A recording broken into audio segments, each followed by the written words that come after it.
صباح الخير. عناوين اليوم: إطلاق يوتيوب شورتس في 100 بلد قريبا، مصر في الإمارات المركزي يقرر إصدار عملة رقمية، وموقع أمازون يستعيد خدماته بعد عطل مفاجئ في معظم أنحاء العالم، وأمازون براقبك أثناء النوم. يا صباح الخير ويا أهلا وسهلا فيكم في برنامجكم صباحكم مع سماشي. معكم أنا هالة، ومعنا في الكواليس مثل العادة علي. صباح الخير يا جماعة الخير، كيفنا اليوم علي؟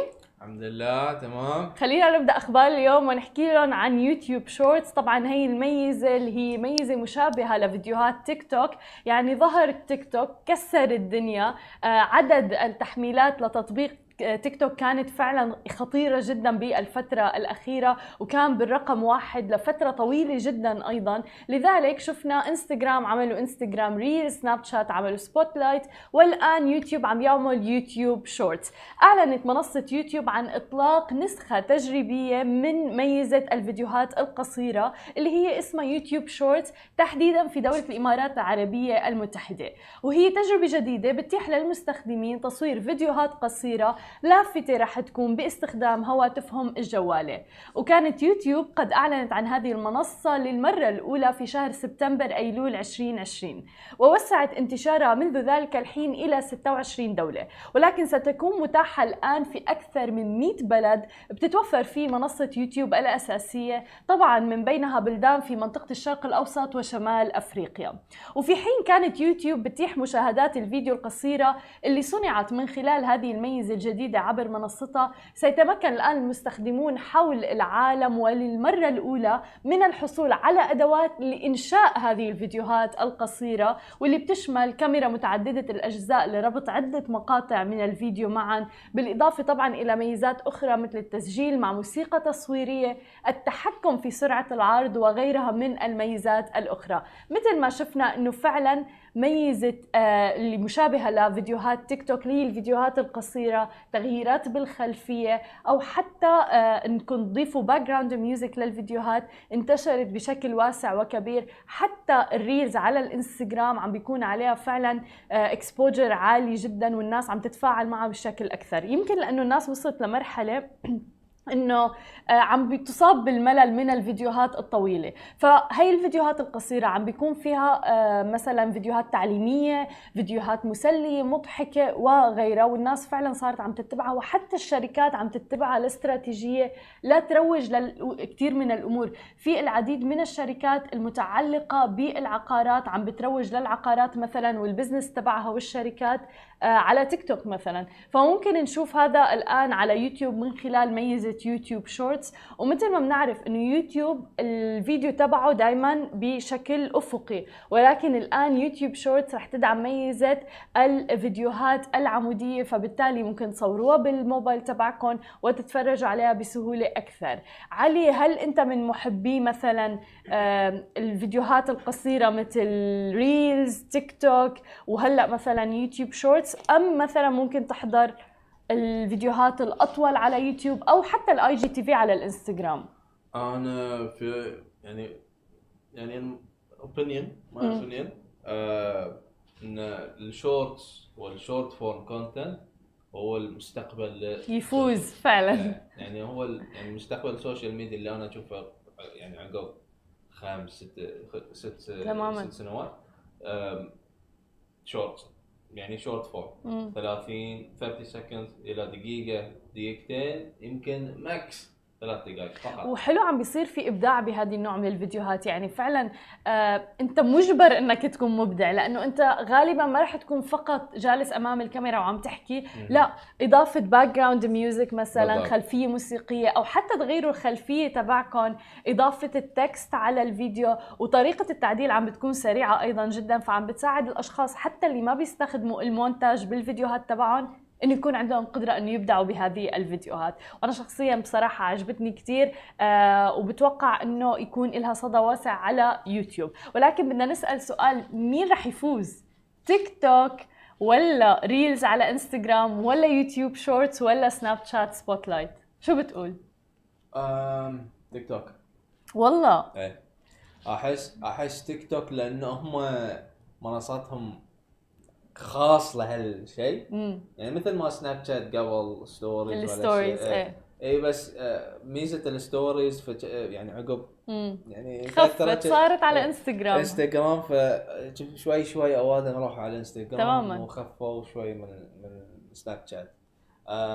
بس من ناحيه تيك توك انا اشوف تيك توك مستمر. بيكونون هم الفرونت رانرز، هم يعني اللي قدام. انتوا خبرونا، شاركونا رأيكم، مين تتوقعوا فعلا يكون له صدى واسع واكثر شهرة واكثر استخداما طبعا؟ هل هو اليوتيوب شورتس ام الفيديوهات القصيرة على تيك توك ام الانستغرام ريلز مثلا، او حتى الناس اللي بتابع سناب شات سبوت لايت؟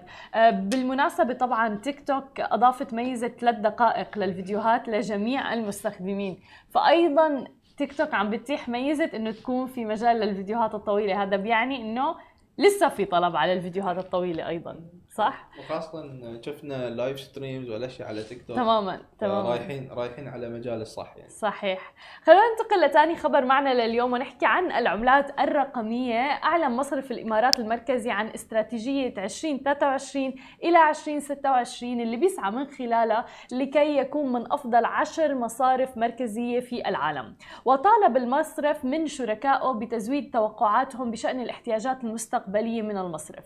طبعا تتضمن التوجهات الاستراتيجية للمصرف المركزي في دولة الإمارات خلال السنوات المقبلة، كما تم الإعلان عنها على موقع الإلكتروني 7 أهداف.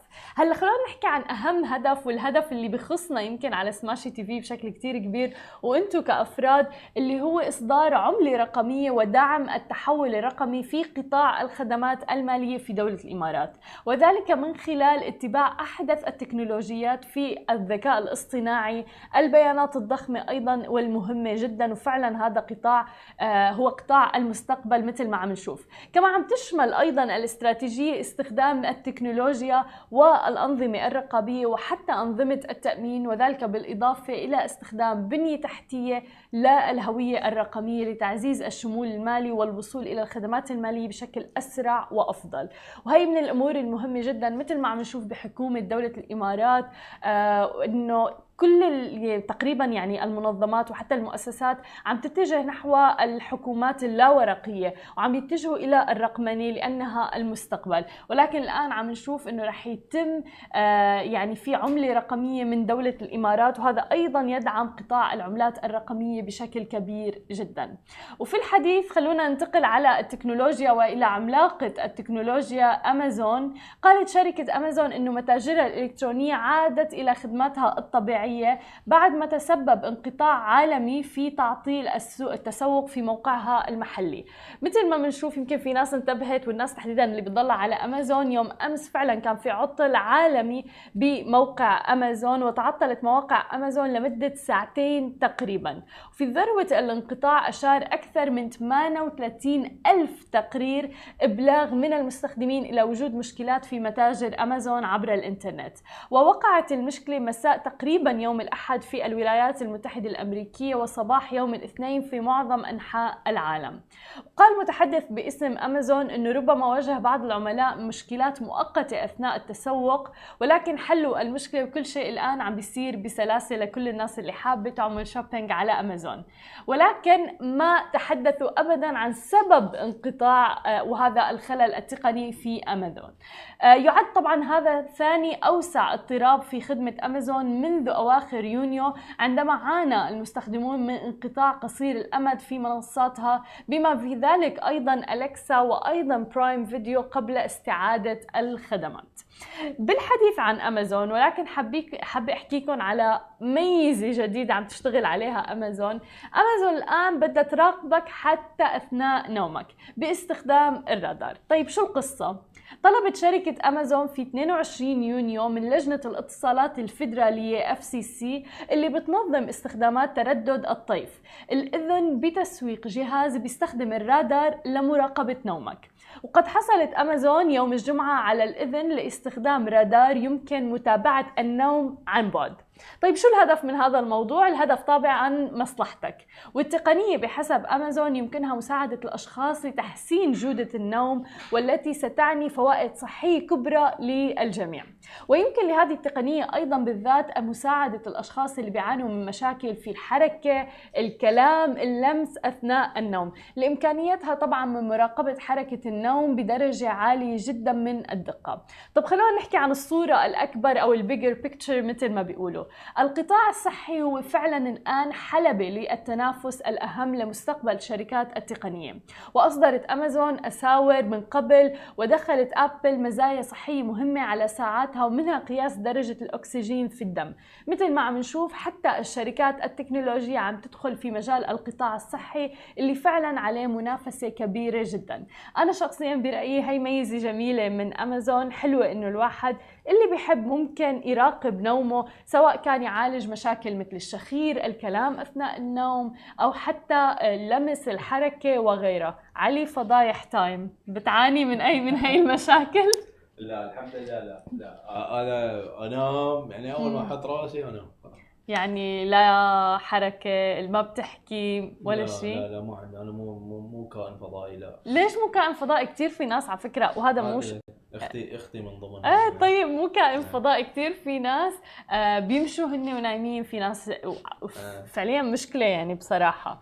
وغير طبعا موضوع الشخير، في ناس على أسنانهم، عرفت كيف؟ كتير حتى بيفيقوا تاني يوم بتكون يعني أسنانهم عم بيوجعون. فكل هاي الأمور مثل هاي الميزة من أمازون بتساعدكم على مراقبة هذه المشاكل، وبالتالي حلها، لأنه ممكن ما نكون منتبهين عليها.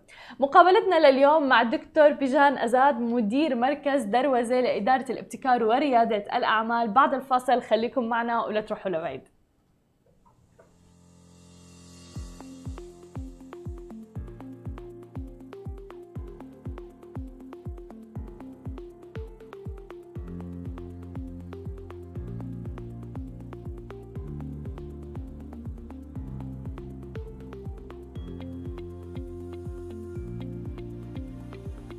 ورجعنا لكم من جديد، ومعنا ضيفنا لليوم دكتور بيجان أزاد، المدير لسنتر دروزة.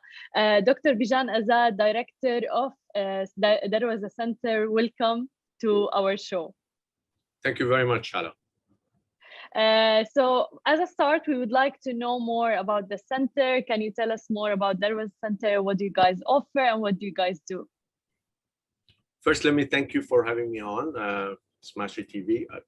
I really appreciate the opportunity to explain what we do, and particularly for the youth. I think it's important for people to hear what we have to say. So I think a little bit of background is useful, how the center came about. It's the namesake is from Darwaza, Samih Darwaza. Samih Darwaza was a very leading pioneer entrepreneur from Jordan. He studied at AUB in the 1950s, and he was very fond of AUB. He went to work in the US as a pharmacologist. He got a PhD in pharmacology actually from US. He studied pharmacology at AUB, and then he worked for Eli Lilly, which was at the time, still is, a very leading pharmaceutical company. Then in 1977, he went back to Jordan and he set up the Hikma pharmaceutical company with a small capital, almost less than $100,000. And basically that company grew quite a bit, so much so that in 2004, it was listed on London Stock Exchange. They did an IPO. And today, it's actually a $2 billion revenue company. And it's one of the top 3 companies from the Middle East. The first one is actually from Israel. And then there are companies that are as large in India, but from the Middle East, the MENA region, basically Hikma is one of the leading companies. The family, but particularly Samih, was very interested in education. So he has a scholarship to his name at AUB, and he generally contributed quite a bit. He basically thought that education is the way out for a lot of us, and he realized for himself and particularly for Palestinian, he's of Palestinian origin, very, very enlightened thinker. And so basically one of the things that he was keen on, he said, you know, private sector development is very important for us in the Middle East. So basically in 2011, he made a generous grant to AUB to set up this center to promote entrepreneurship and innovation in the business environment. Although he was a technical person, he actually saw that the business side is very important. 100%. And on that terms, like, what do you think we're lacking in the MENA region in terms of innovation, entrepreneurship, and the startup scene as well? So I think, you know, first of all, I think we have to realize that in compared to, you know, this is all a question of what I call ecosystem, right? So, and if you have worked, so I spent 22 years of my life myself. I'm originally from Iran. I just give you a 30-second version of this. So I'm originally from Iran. I studied in the UK undergraduate, then I went to the US. I got my master's, MBA, and then a PhD in management from MIT. And then what I saw there was eye-opening in the sense that there are so many things available and people take for granted, where we come here and we like probably to emulate what they're doing, but it's not clear we can because so many of the pieces perhaps are missing. So one of those pieces is that education system, you know, kind of prepares you to go out there and try something on your own. I think our education system is not necessarily preparing us for that. That's one. 100%. Second point that I feel like, in other words, it's okay to try and then fail and then restart again. That kind of thing in our culture is looked down on.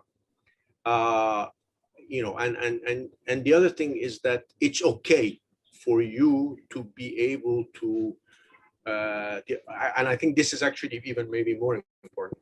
People value a specialization, and it's not just money. In other words, it's okay for you to work for a company that, you know, is on the forefront of making a state-of-the-art water system for toilets. People are proud of that. And people, you know, but in our part of the world, wow, you know, you don't want to work for 100%. Toilets. So I think some of these things, I think, you know, both in our education system, but also in the ecosystem, the perspective is different. You know, what is valued by society. That's so true. And it's the way you look at things. Like, I remember one day, I think Jeff Bezos, or I don't know, it's a story of he passed by someone who was a cleaner, works in NASA, and then he was like, "What do you do here?" He's like, "I help to make a man reach to the moon." So it's all about how you think. He doesn't see himself as a cleaner just working in NASA or whatever, and that's the kind of mindset that I think we should encourage in the Middle East and the MENA region. Right? That's by the way, that's an amazing story about moonshot. The notion of moonshot came about because of that. It's like we want to be proud of what we do, no matter what we do, but also it means that if you go home, let's say you tell your wife or your you know, husband, I work for NASA and do this. It's okay. You have a role, you know. It's like, and that role is important. And I feel this is actually part of it. Yeah, exactly. And we need that. Can you tell us more, please, about the Data for Good hackathon that you guys are doing? Because our listeners for sure will be very interested in this.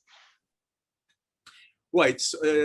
Thank you. I think that's actually a very good entree into some of the things that we do. So basically, we do a lot of hackathons. In general, hackathons are intense periods, usually a weekend.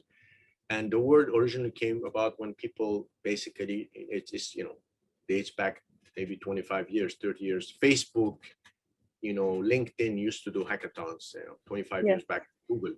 It's basically a weekend, people get together and they do, you know, some intense programming to get something up and going. But then hackathon has become a more general activity where, you know, you get a set of people together, divide them into teams, and then they work on a problem area, not necessarily a problem, but a problem area.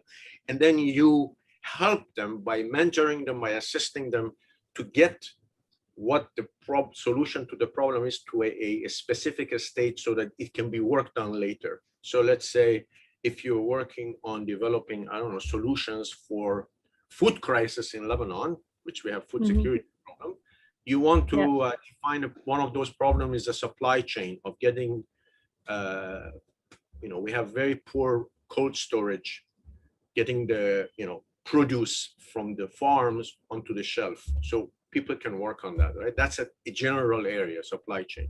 So in this case, we actually thought that data for good is an area that we can get the minds of our young people kind of to focus on. And then because they get trained in analytics, business analytics, and data science. We have actually a degree program in Master of Business in Data Analytics is actually it's a master's program. But bulk of what they focus on is business. So basically how to get the search engine of Google to pick up the AdSense you have, or effectively, it's very private sector oriented. So what we decided, actually, maybe it's something useful to do, is that shift the focus a little bit to public sector or things that are good, not just for profit. And the idea we talked around, and then we got pointers that one of the key areas that data is direly missing is that the donors are very interested in contributing money to Lebanon and giving grants and soft loans, but they're very, very weary and worried about all kinds of waste that exist. So this basically was the idea. And then we were talking to our more or less ecosystem players, people from Red Cross, people from private sector consulting companies, and people who help in that arena. And basically they said, the donors, i.e. people like World Bank, French aid agency, US aid agency, European aid agencies, European Union, all were worried about this. So the idea came that, okay, why don't we focus on the value chain of this? What are the problems in the process of giving the aid all the way from, let's say, World Bank, when it ends up to a farmer in a car? And then how can we make sure this is leak proof, or at least less leaky, so that if they allocate $100 fresh dollars, 99 or 90 or 80 gets to the farmer. It turns out this is not a trivial problem, right? This actually so then we basically put that program together, and we recruited teams and we started working on that. I can talk more about that, but more or less this is the motivation. Yeah, but one question: how can people actually apply for such programs? You mean to apply to be on the teams? Yeah. So basically this is primarily aimed at students. Okay. Now the way we advertise this, let's say 2 months in advance, 60 days usually. This is more or less common practice. You start advertising on social media, and then the objective is twofold. One is to get the youth involved actually in contributing, because this is something they can wrap their mind around. But more important, I think, or as important, but I think on the current environment, more important is we need hope. We need people to not get discouraged, because there is so much despair and discouragement. And I think the powers that be actually rely on that, in the sense that I feel like almost like apathy is their bread and butter. In other words, if the politicians, or at least the bad politicians, would not mind if people become, have more apathy. So this actually generates energy, and it was amazing because even the mentors got excited. The mentors who were like helping, they got very excited. I mean, one of the mentors on the spot, the top prize was only $500, but on the spot when we were giving, he says, "Can I contribute another $500?" Because we just give a token, It's not really a big prize, but we want excitement, we want energy, we want to push forward. So your question was, how do you apply? So basically, individual students apply or teams, and you can be from AUB or from outside, but you need at least one AUB member. And then what we do is that we effectively put the teams together. Either the teams come together and we basically give them a problem area to focus on. They can choose to solve another problem. In this case, we had 3 seed ideas, which is to help the farmers, to help the area of the explosion of the port of Beirut. And also the third area was to help with the general farming.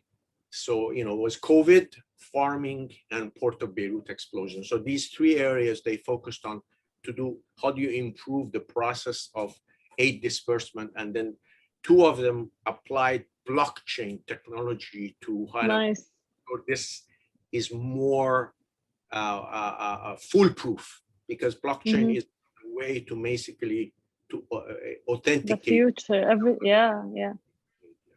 Exactly. And you talked about something very important, Doctor, which is the energy. How can you maintain the high energy in such hard and challenging circumstances in Lebanon? Like, as you said, COVID, the crisis, like everything, even the food problems. So how can those people be excited to go into entrepreneurship or innovation in any other way? I don't think we have a magic formula, Hala. I see that as our mission, and I have to say, and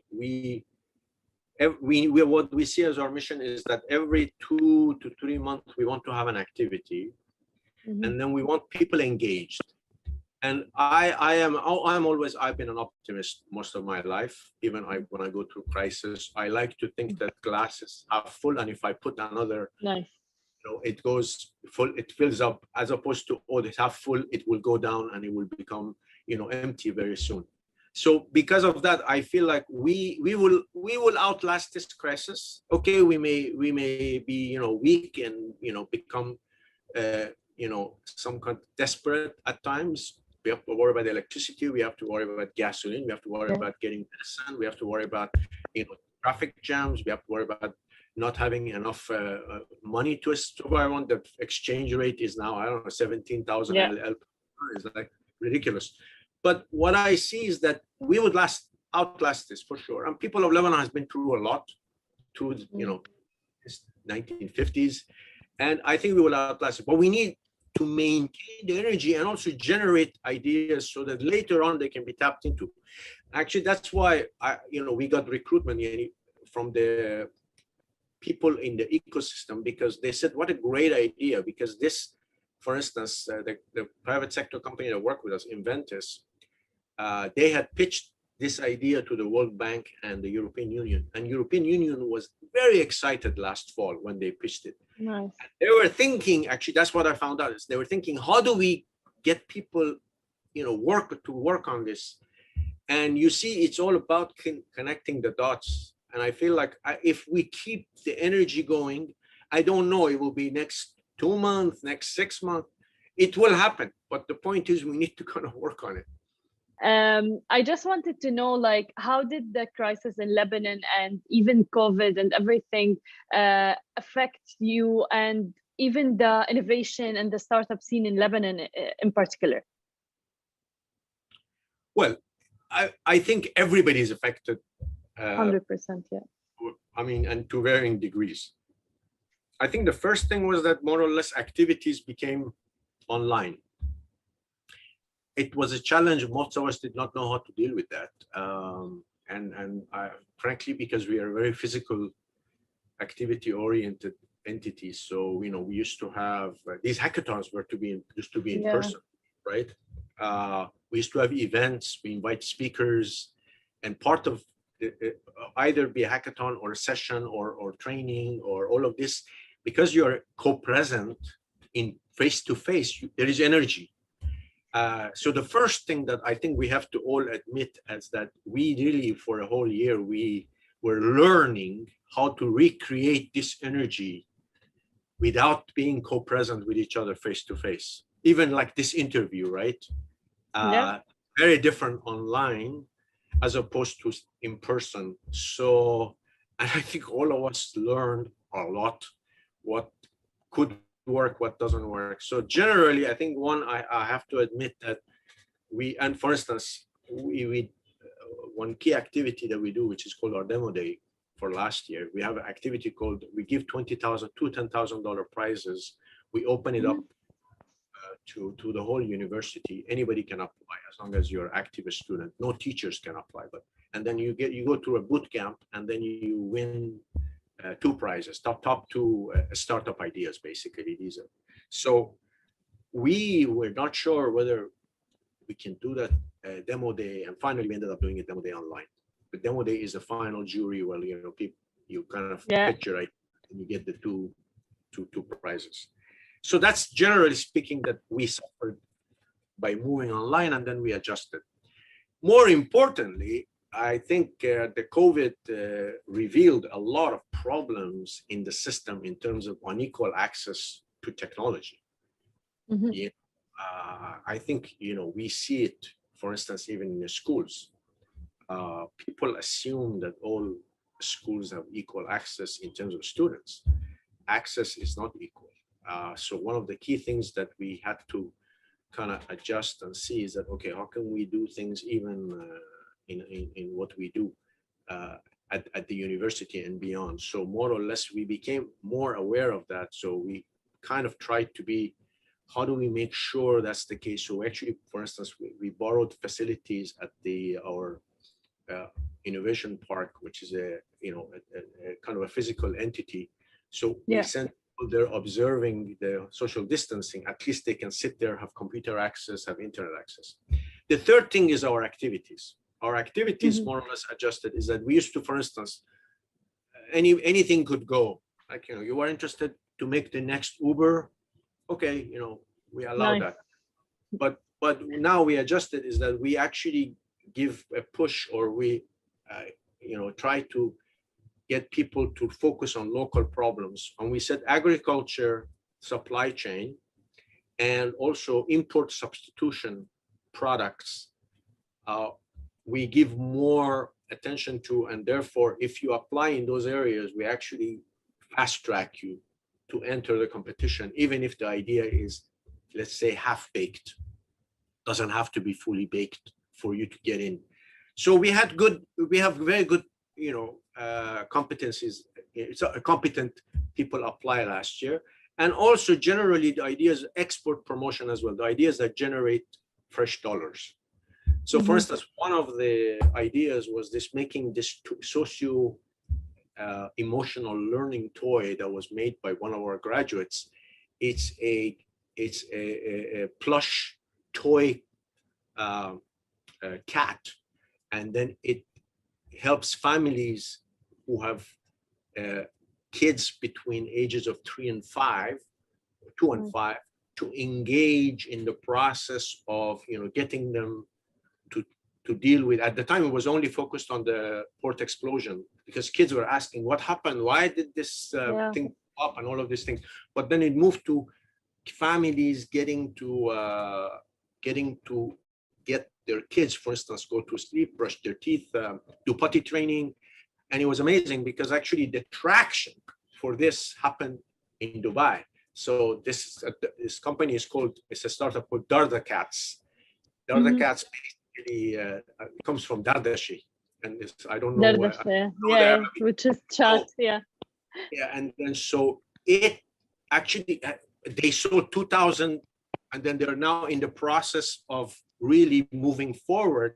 So as an example of the fact that we focused and we said, okay, guys, make sure what you're doing is either focused on replacing imports or generating external cash, because we need to bring in fresh dollars. So this is an example of the types of things that we have had to tweak the process so that people don't just go do the thing that they used to do, whether it be another delivery service or although the services are important, but we want to focus on these 3 areas: food security, more or less import substitution, and export promotion. And that's amazing, because honestly, like, you're guaranteeing that those generations are literally gonna take this country to another level, helping it literally raise and everything, especially after all the challenges.